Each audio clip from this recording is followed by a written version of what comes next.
Baik, kita mulai. Ya. Assalamualaikum warahmatullahi wabarakatuh. Ini kita belajar tentang prakalkulus ya. Jadi kalau kita belajar matematika yang kelasnya SMA atau jenjang SMA, kita itu akan belajar matematika, tetapi matematika yang sebelum kita masuk ke kalkulus, matematika yang jenisnya kalkulus, ada tahapan prakalkulus ya. Prakalkulus ini itu adalah antara jenjang matematika antara aljabar dan kalkulus.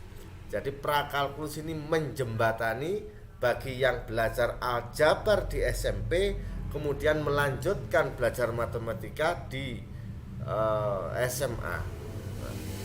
Jadi prakalkulus ini adalah jembatan untuk memahami kalkulus ya.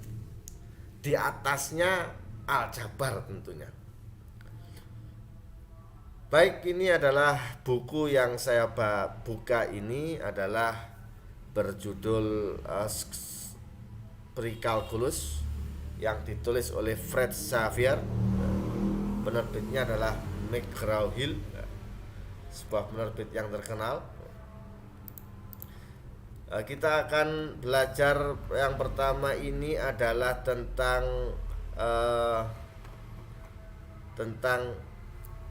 preliminaries ya, pendahuluan ya. Kita masuk ke preliminaries ya, pendahuluan. Nah, di bab pertama ini, di chapter 1, baik, kita mulai di chapter 1 preliminaries. Di pendahuluan ini kita akan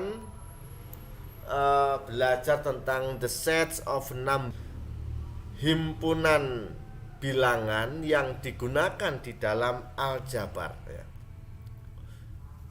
The sets number used in algebra, himpunan-himpunan bilangan yang digunakan di dalam ilmu aljabar yang telah kita pelajari di SMP itu, in general, pada umumnya, subsets of R adalah himpunan bagian daripada R ya.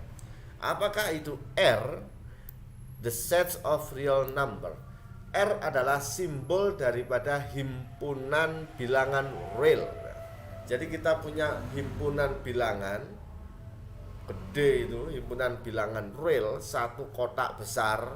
Di situ namanya kotak itu adalah R gitu ya. Nah, di dalam kotak R ada lagi kotak kecil. Kotak kecil itu namanya natural numbers atau bilangan natural. Bilangan natural ini adalah bilangan asli ya. Simbolnya adalah N, dan bilangan asli ini adalah the counting numbers, yaitu bilangan yang biasanya kita buat menghitung 1, 2, 3, 4 dan seterusnya. Itu adalah bilangan asli atau bilangan natural. 0 tidak masuk di dalam bilangan ini. Kemudian selanjutnya di dalam kotak R, di himpunan bilangan real itu, di dalamnya ada lagi kelompok bilangan integer atau simbolnya adalah Z. Apakah itu bilangan integer? Bilangan integer adalah bilangan yang digunakan untuk menghitung juga, namun disertai dengan bilangan lawannya.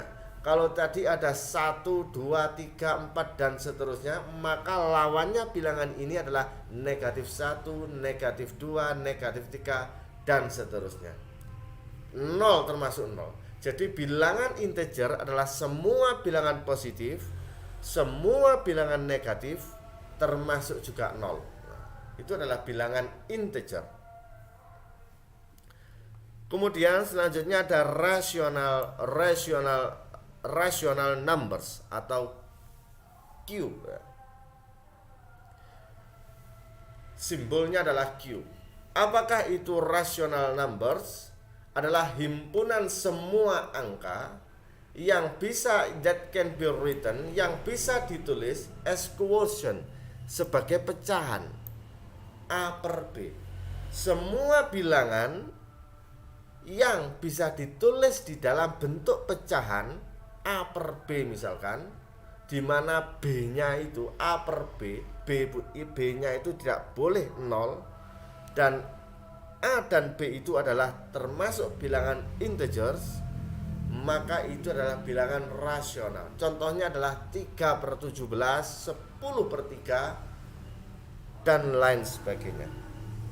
Atau bilangan desimal masuk di dalam sini, negatif 5,13 misalkan. Itu termasuk dalam bilangan rasional, bilangan yang bisa ditulis sebagai pecahan, itulah bilangan rasional. Kemudian ada lagi bilangan irasional. Apakah itu bilangan irasional? Adalah semua bilangan real yang mana yang tidak bisa yang bukan termasuk bilangan rasional. Jadi bilangan irasional ini tidak bisa diwakili dengan bentuk pecahan. Contohnya adalah pi, ya. Pi itu tidak bisa diwakili dengan bentuk pecahan. Kalaupun ada, itu sebenarnya adalah hanya pendekatan saja. Akar 2 termasuk dalam bilangan irasional. Mengapa? Karena dia tidak bisa diwakili dalam bentuk pecahan. Akar 3 dari 5 atau 1/3 dari pi dan sebagainya, itu semuanya adalah bilangan irasional. Nah, sekian tentang bilangan, ya. Semua himpunan bilangan yang digunakan di dalam ilmu aljabar, ya. Jadi ilmu aljabar ini, ya, kalau kita belajar tentang aljabar, matematika, maka kita wajib mengenal tentang angka, tentang bilangan, tentang kelompok-kelompok bilangan. Kita wajib mengenalnya karena penting sekali untuk kita gunakan di dalam penghitungan, rumus-rumus di dalam materi-materi aljabar, prekalkulus, kalkulus, dan sebagainya. Sekian tutorial ini, kita akan lanjut nanti kepada axioms for the real number system, atau ilmu doruri, atau sesuatu yang berhubungan dengan sistem bilangan real. Nah, kita akan